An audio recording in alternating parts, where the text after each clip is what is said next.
Shalom, salam sejahtera para pemirsa dimanapun Anda berada. Kembali kita bertemu dengan Jejak Kaki Pelopor, sebuah kompilasi video yang menceritakan bagaimana perjuangan para pionir pelopor gereja Mahasiat hari ke-7 sejak awal 1800-an hingga diorganisirnya gereja Advent pada tahun 1863 dan setelah itu.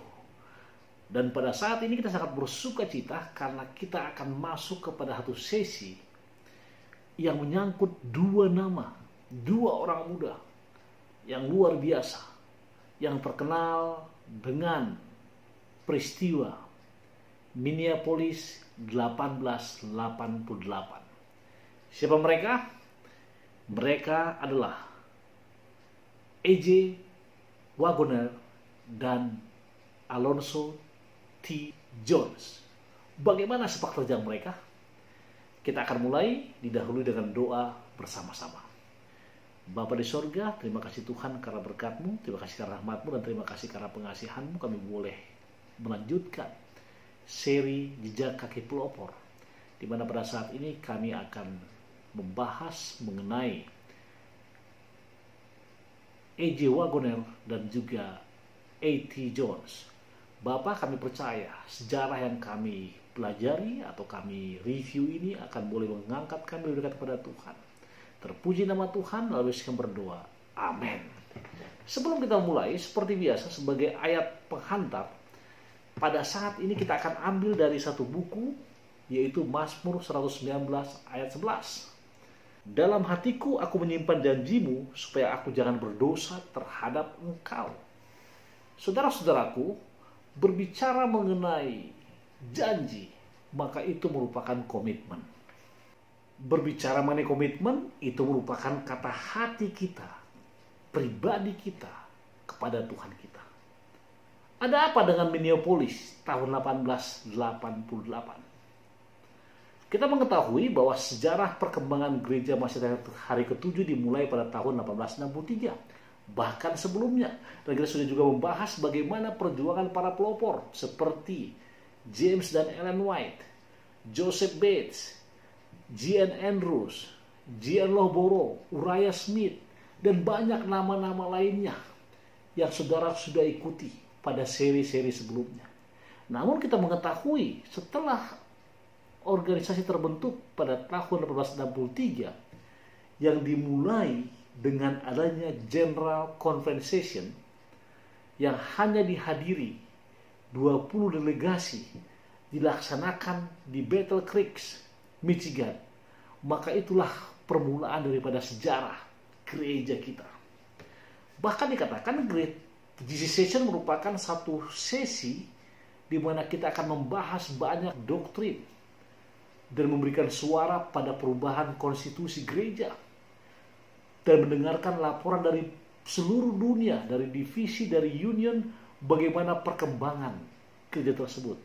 Namun ingat, seperti saya katakan tadi, gereja ini dimulai hanya dengan 20 delegasi yang hadir di Battle Creek, Michigan tahun 1863. Dan akhirnya mereka memprakarsai, mendeklarasikan berdirinya gereja Advent.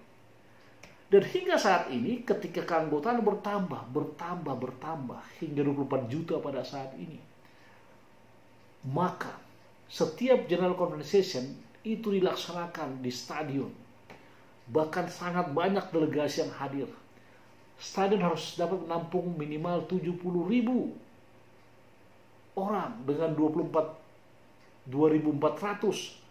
delegasi yang hadir dari seluruh dunia. Puji Tuhan, kami berkesempatan menghadirinya pada tahun 2015 lalu di San Antonio, Texas. Bahkan saya mau informasikan bahwa hingga saat ini jumlah General Convention yang sudah dilaksanakan sebanyak 60 kali. Dan saat ini sekali 5 tahun diadakan. Dan terakhir General Conference di San Antonio, Texas yang diadakan di Aladome Stadium. Namun dari semua GC Session yang ada satu yang sangat sulit dilupakan orang, yaitu GC Session yang terjadi di Minneapolis pada tanggal 18 Oktober hingga 8 November di Minnesota, Minneapolis. Apa yang susah dilupakan di sana? Saudara-saudaraku, kalau saudara lihat screen maka dikatakan waktu itu pendeta O.A. Olson menjadi presiden GC pertama yang tidak lahir di Amerika Serikat. Seminar kepedulian tersebut berlangsung 1 minggu. Diadakan mendahului acara itu. Pada saat itu pun hal itu terjadi. Kenapa sangat sulit dilupakan peristiwa 1888 yang diadakan di Minneapolis, Minnesota? Menurut tulisan yang kami dapatkan, karena pada saat itu Tuhan mengutus 2 orang hambanya untuk menyampaikan pekabaran yang berharga yang saat ini kita sangat kenal untuk gereja Advent, yaitu Alonzo T. Jones dan Elliot J. Wagoner. Sesi pertemuan konferensi umum gereja Masyarakat ke-7 yang diadakan di Minneapolis pada bulan Oktober tersebut dianggap sangat penting dalam pergerakan sejarah gereja Advent, karena 2 orang muda, yaitu A.T. Jones yang berusia 38 tahun dan Elliot J. Wagoner yang berusia 33 tahun diundang untuk menjadi pembicara. Kenapa diundang, saudara? Karena mereka adalah wakil redaktur majalah Sign of the Times, dan juga G.I. Butler dan Uriah Smith yang merupakan ketua GC dan sekretaris GC mendengar ada pemaparan yang baru yang mereka laksanakan. Siapa mereka?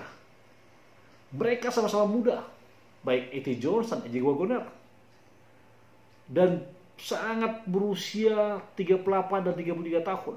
Namun dalam hal postur tubuh mereka bertolak belakang.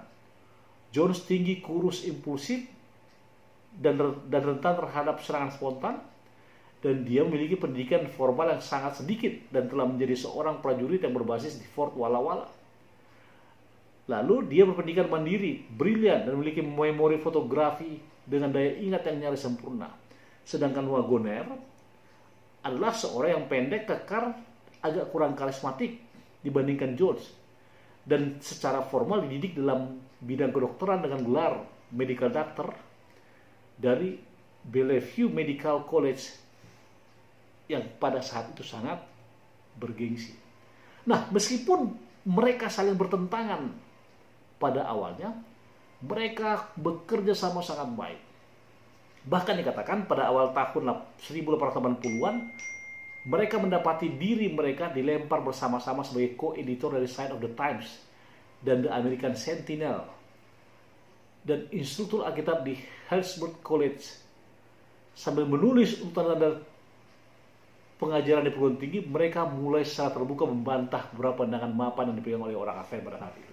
Lalu, mereka juga sangat kritis terhadap pandangan para pendiri gereja Advent yang sudah memakukan beberapa doktrin dasar. Nah, Jones mempertanyakan dimasukkannya Han sebagai salah satu dari 10 suku Eropa Barat yang disebutkan dalam Daniel 2 dan Daniel 7. Padahal Jones mengatakan bahwa Alemani atau Jerman lebih cocok.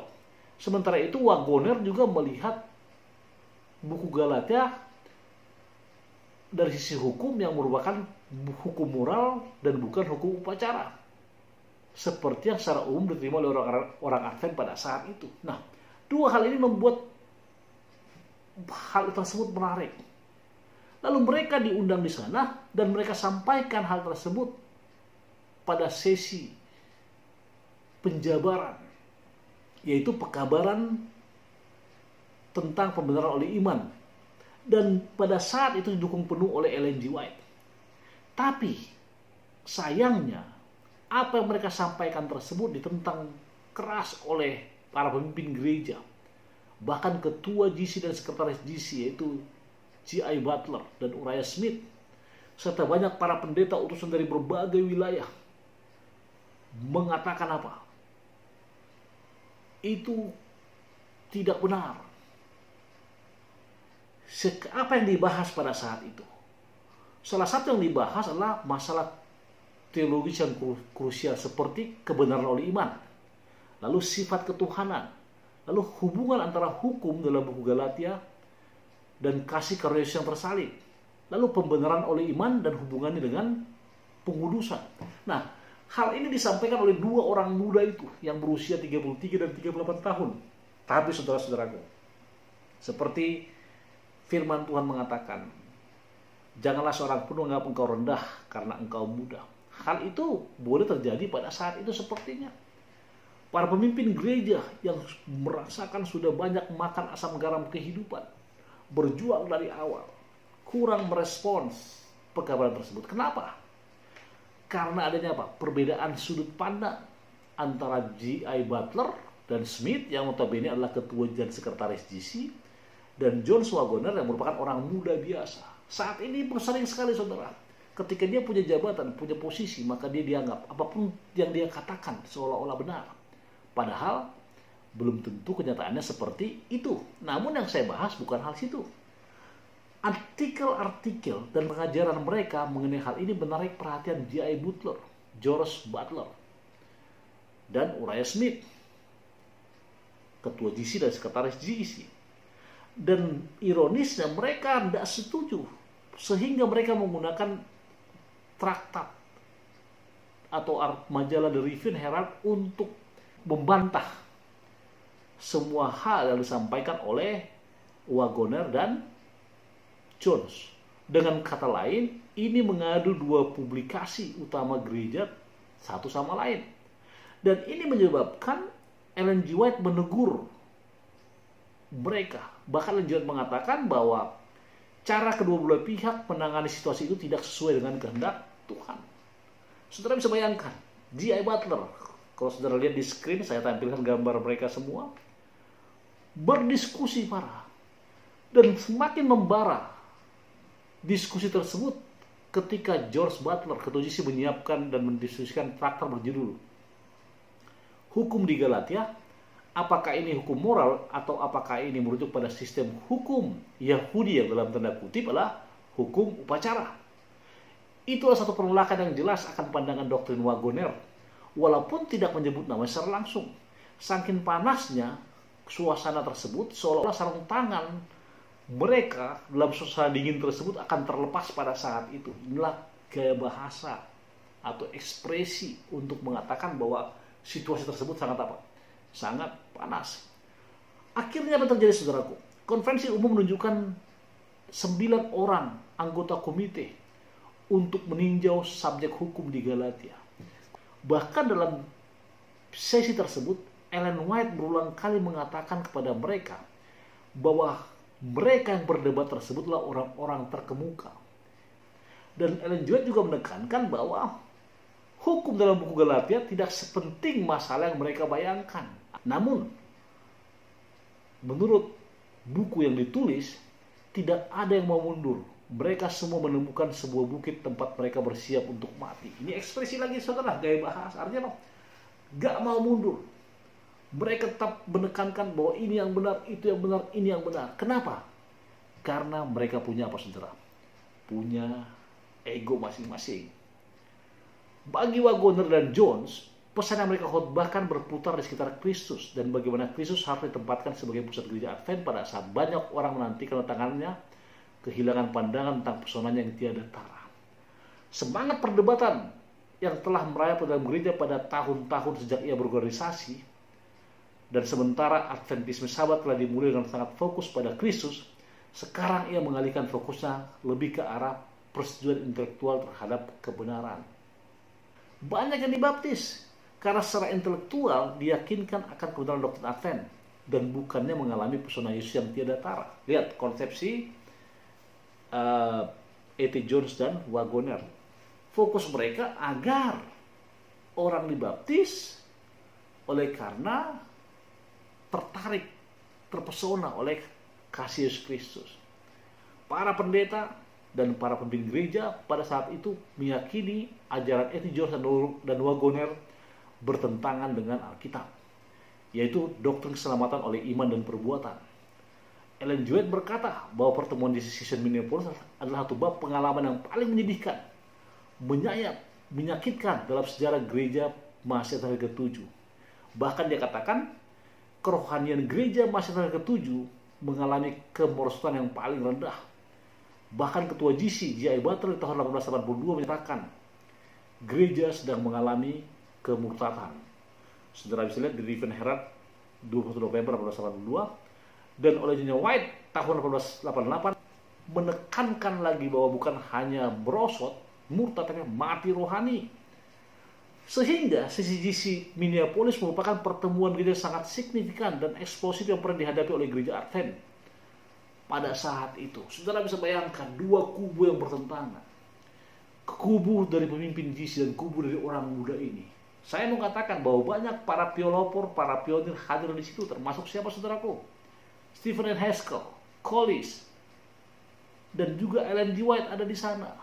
J.N. Andrews, nama-nama tersebut ada di sana.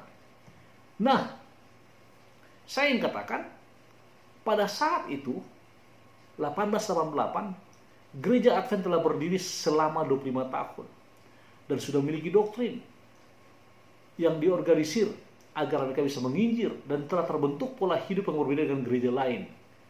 Yang jadi masalah adalah gereja Advent terlalu memberi penekanan pada keunikannya, khususnya memberikan penekanan pada 5 doktrin pilar yang pada saat itu masih 5, belum 28 doktrin seperti saat ini. Yaitu apa saudaraku?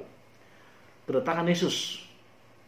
Yang kedua, pelayanan Yesus di Ka'bah sorga. Itulah yang mereka sepakati ketika hari kekecewaan besar pada tahun 1844. Lalu yang berikutnya, kehidupan kekal bersyarat. Nah, yang paling terkenal adalah hari Sabat atau hari ke-7. Dan satu lagi, penurutan kepada hukum dengan cara yang kurang pas dalam konteks waktu. Nah, gereja merasa bahwa misinya adalah menobatkan orang Kristen lain ke dalam pekabaran Advent. Dengan tujuan ini, sebagian besar orang Advent percaya pada keselamatan oleh iman dan perbuatan. Artinya kalau saya tarik orang masuk ke dalam, maka saya mempunyai kredit tersendiri untuk diselamatkan. Kelalaian terbentuk ini menjadi penyebab utama masalah yang dihadapi gereja pada CCGC di Minneapolis pada tahun 1888. Nah, saya ingin katakan kalau saudara nanti mau meneliti atau mau mengecek lebih jauh lagi, banyak perdebatan-perdebatan yang bisa yang mereka bahas pada saat itu. Namun kita hanya membahas secara ringkas. Bahkan Ellen G. White menulis dan mengatakan, kami memberitahukan hukum sampai kami jadi kering seperti bukit-bukit Gilboa. Pesan Jones dan Wagoner adalah pesan kebenaran oleh iman. Dan itulah pesan yang sangat dibutuhkan gereja pada saat itu dalam sejarahnya.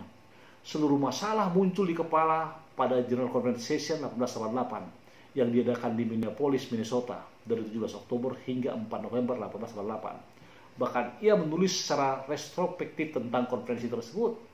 Ellen G. White juga berkata begini, saya telah diperintahkan oleh Tuhan bahwa mengerikan pengalaman di konferensi Minneapolis, dan itulah salah satu bab paling menyedihkan dalam sejarah orang-orang percaya kebenaran saat ini.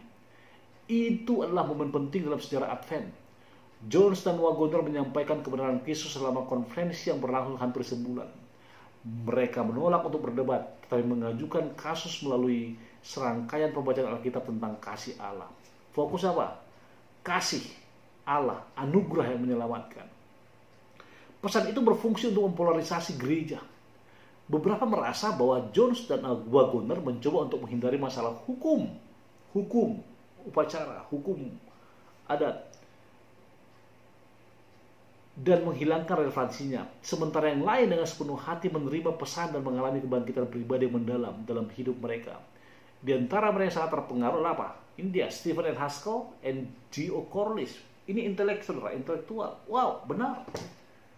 Apa yang dikatakan benar. Sehingga saya katakan tadi, terbagilah dua kubu di sana. Bahkan yang paling parah, saudaraku, Smith dan Butler sangat-sangat sengit menentangnya. Bahkan Smith mempertanyakan Ellen G. White dan kredibilitasnya sebagai seorang utusan Tuhan yang mereka telah sahkan sebagai nabiah beberapa belas tahun sebelumnya. Bahkan Smith dengan keras mengatakan, tunjukkan kalau Tuhan mengatakan itu benar. Namun seiring berjalannya waktu, saudaraku, beberapa tahun kemudian Uriah Smith secara terbuka minta maaf pada Ellen G. White dan gereja pada umumnya. atas bagaimana dia menanggapi masalah tersebut. Ellen White bersama dengan Jones dan Waggoner untuk membalikan tuduhan pemimpin gereja dalam melihat pekabaran kebenaran oleh iman yang dikhotbahkan di seluruh gereja. Pekabaran itu membawa serangkaian kebenaran rohani di seluruh denominasi. Mengomentari hal itu, kemudian Ellen White menulis begini: "Aku belum pernah melihat kebanggaan rohani yang maju dengan ketelitian yang demikian, namun tetap begitu bebas dari kegembiraan yang tidak semestinya." Artinya apa? Pekabaran tersebut sangat tersebar ke seluruh ke seluruh penjuru, dan banyak orang dikuatkan. Dan anggota Aten merasa bahwa ini merupakan salah satu pekabaran bahwa kita diselamatkan bukan oleh karena perbuatan, tapi oleh karena kasih karunia, oleh karena anugerah. Bahkan sebagai saksi mata tentang konferensi tersebut, Ellen G. White mengatakan, inilah kesedihan yang paling pahit dalam sejarah gereja Advent. Bahkan dalam Susan Message volume 1 halaman 234-235 dikatakan begini: suatu keengganan untuk menghasilkan pendapat yang sudah terbentuk sebelumnya dan untuk menerima kebenaran ini terletak pada dasar sebagian besar dari oposisi yang dimanifestasikan di Minneapolis melawan pesan Tuhan melalui Brethren E.J. Waggoner dan A.T. Jones. Dengan menggairahkan oposisi itu, setan berhasil untuk jauh dari umat kita dalam ukuran yang besar.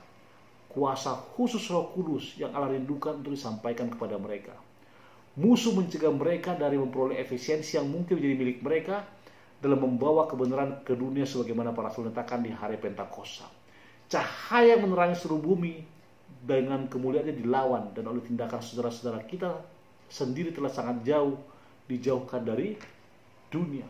Akhirnya apa, saudaraku? Ellen G. White memberikan teguran. Waktu itu dia sudah berusia tua, saudaraku. Dia menegur pemimpin Advent yang menentang pesan Jones dan Waggoner. Dan dia mengutip kata, akan diminta dalam penghakiman. Siapa yang meminta ini di tangan Anda untuk bangkit melawan pesan itu dan para utusan yang saya kirim ke umatku dengan cahaya? Mengapa Anda mengangkat jiwa Anda melawan Allah? Ketika bukti ditumpuk berdasarkan bukti, Anda tidak merendahkan hati Anda di hadapan Allah dan bertobat dari penolakan hati Anda terhadap pesan belas kasihan yang saya kirimkan kepada Anda. Inilah ekspresi Ellen G. White sebagai seorang hamba Tuhan. Dia katakan, di mana kalian? Mengapa kalian melawan pekabaran firman Tuhan? Saudara-saudaraku, seiring berjalannya waktu, pekabaran tersebut meluar dan doktrin itu semakin tersebar. Dan beberapa item-item lain seperti Daniel 2, Daniel 7 akhirnya sekarang berubah, saudaraku, dari suku Han yang akhirnya kita percaya sekarang Alemani yaitu Jerman. Kemudian doktrin penurutan yang menyelamatkan, kita juga berubah menjadi kasih karunia yang menyelamatkan. Sehingga Ellen G. White mengatakan, sedihnya pekabaran bahwa pertobatan dan kebenaran rohani yang begitu dalam kepada begitu banyak orang Advent, para pendeta, dan orang awam tidak menembus dalam lubuk hati terdalam dari hati mereka. Para pemimpin gereja pada waktu pertama kali dikhotbahkan oleh A.T. Jones dan Waggoner. Lalu setelah 1888, 1889, 1990, 1991, sorry saya tidak tulis di sini, saudaraku, pekabaran terus berjalan dengan baik hingga 1893, ketika banyak sekali hal mulai terjadi. Saudara-saudaraku, inilah kadangkala manusia, kesombongan, kepercayaan diri, merasa diri pintar, sehingga Jones dan Waggoner mulai pindah berkhotbah ke sana kemari. Bahkan kalau saudara baca kisahnya, maka dia sudah diminta oleh Ellen G. White untuk tetap melayani di mana? Di Washington, tapi dia pindah ke Battle Creek ikuti Dr. J. Kellogg yang nantinya juga akhirnya keluar dari organisasi, hingga akhirnya Jones maupun Waggoner untuk alasan yang kompleks akhirnya meninggalkan gereja Masjid hari ke-7. Setelah di kemudian hari, mereka banyak menolak nasihat Ellen G. White dan cenderung percaya pada kepintaran mereka dan tidak menerima nasihat Roh Kudus. Sayang sekali, saudaraku. Namun pekabaran mereka, apa yang mereka sampaikan, masih tetap ada sampai sekarang. Nah, pertanyaan bagi kita, ketika Tuhan menggerakkan A.T. Jones dan Waggoner Ketika terjadi pertemuan pada saat itu, ketika akhirnya pesan mereka, pekabaran mereka bisa kita terima, dan Tuhan membuka mata Ellen G. White untuk menegur orang yang salah. Ketika akhirnya mereka melayani Tuhan, nanti saudara, kalau saudara baca kisahnya, apa yang mereka lakukan? Akhirnya, ketika seorang tidak mendengarkan nasihat Roh Kudus, sepintar-pintarnya orang tersebut, kemungkinan besar akan jatuh. Sangat-sangat besar. A.T. Jones, A.J. Wagoner, nama mereka sangat dikenal. 1888. Peristiwa tersebut menurut Ellen G. White merupakan peristiwa yang menyedihkan. Walaupun outputnya, hasilnya saat ini, pekabaran yang mereka sampaikan telah kita terima. Tuhan berkati kita sama-sama tunduk kepala dan berdoa. Bapa kami di surga, terima kasih Tuhan karena pekabaran 1888 yang boleh kami buka kembali, membuka mata hati kami untuk mengetahui sejarah perkembangan gereja kami ini Tuhan. Biarlah Bapak kami semakin setia dalam kekurangan kami ini. Dari hamba-Mu, para pemirsa di mana berada, berkati keluarga kami semua, berkati kebaktian kami serentak pada saat ini. Bantu kami Tuhan untuk menghadapi COVID-19 yang terus berjalan ini. Dan biarlah kami boleh melewatinya. Dengarkan doa kami, dalam Yesus berdoa. Amin.